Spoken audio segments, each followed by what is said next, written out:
అంతర్జాతీయ అంతరిక్ష కేంద్రంలో ఉన్న వ్యోమగాములకు సంబంధించిన ఓ ఫోటో సోషల్ మీడియాలో వైరల్ అయింది. అందులో భారత సంతతి వ్యోమగామి సునీత విలియమ్స్ బరువు తగ్గినట్లుగా నీరసంగా ఉన్నట్లు కనిపించడం ఆందోళనకు గురిచేసింది. ఆమె పోషకాహార లోపాన్ని ఎదుర్కొంటున్నారని, అందువల్లే ఆమె బలహీనంగా కనిపిస్తున్నారని అమెరికాకు చెందిన శ్వాసకోశ నిపుణుడు డాక్టర్ వినయ్ గుప్తా ఆందోళన వ్యక్తం చేశారు.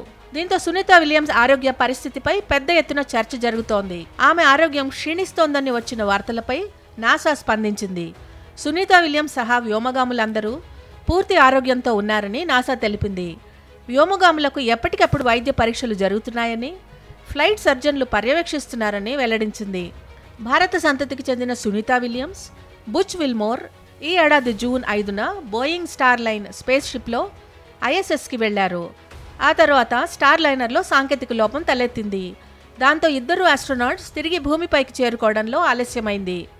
ఇద్దరు వ్యోమగాములను తిరిగి భూమిపైకి తీసుకొచ్చేందుకు నాసా ఏర్పాట్లు చేసింది. ఫిబ్రవరి 2025లో తిరిగి భూమికి తీసుకురానున్నట్లు తెలిపింది.